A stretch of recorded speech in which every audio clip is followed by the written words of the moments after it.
Hi guys, David from Infusion Video, and today we're going to talk about how to record better video with your iPhone.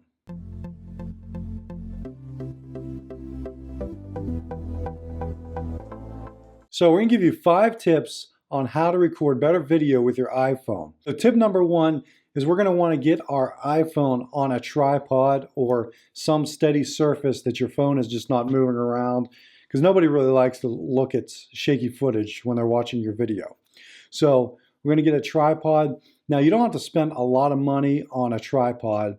I mean, there's a lot of different ranges, different price ranges out there for tripods. Heavy duty ones are going to cost you like $300, $400, $500.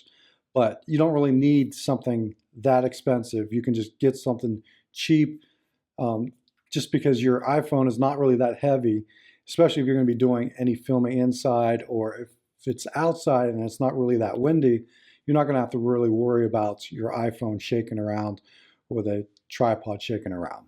Okay, tip number 2 is, I know when you're out, maybe at a concert or something, you see a lot of people, they're videoing with their iPhones, but a lot of them, they're videoing like this.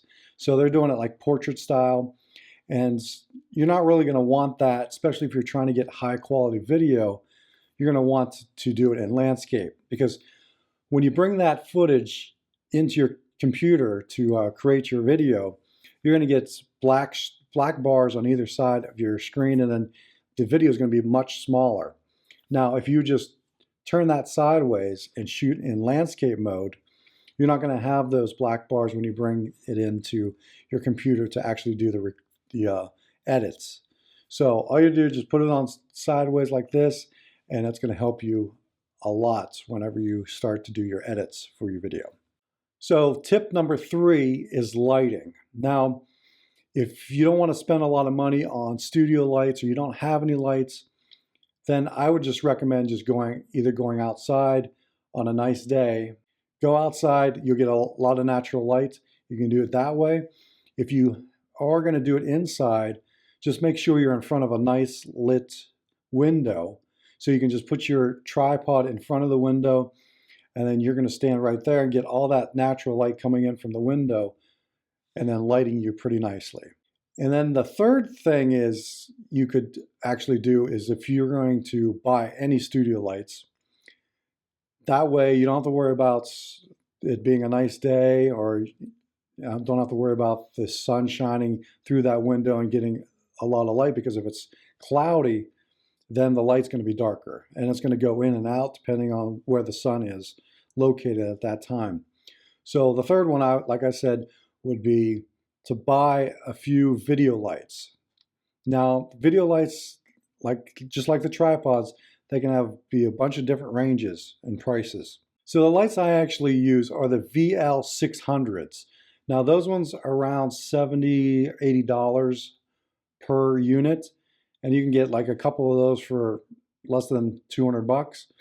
And then, like I said, there's a bunch of different ranges. You can spend a lot of money on video lights, but for something like this, you just need a little bit of light in front of you, shining on you, kind of like you're standing in front of a window. So tip number 4 is focus and exposure. You can actually lock your exposure and your focus right on the phone.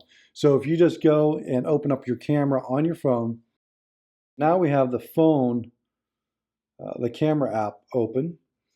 So now if I just touch to the subject and then I move around, it's going to focus on something else. It's just going to go away. You'll see that yellow box just disappear. But if you actually touch the focus and hold, you wait a couple seconds, and then you'll see it'll say AE/AF lock. So now it's actually locked. And if I just move it around, it's going to stay locked on that subject right there. Now, the other thing is your exposure. People also don't know this, that you see that little sun that's sitting to the right of that yellow focus block. If you push your finger up, just drag it up, it'll overexpose, bringing a lot of light in.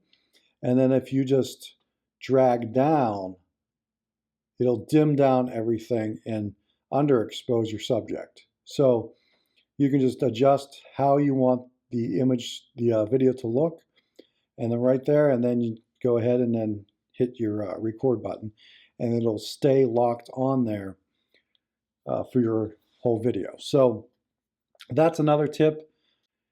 And tip number 5 is probably one of the most important tips I have for you to getting better quality video with your iPhone. And that is to have external microphone.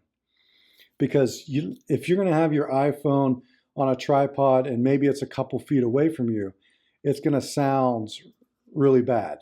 So right now, what I'm using is the Rode VideoMic Pro, and I have that plugged into a Zoom H1. And then basically I'm just doing my edits, my audio, bringing that out of post, and then I'm syncing the audio with my audio on my camera.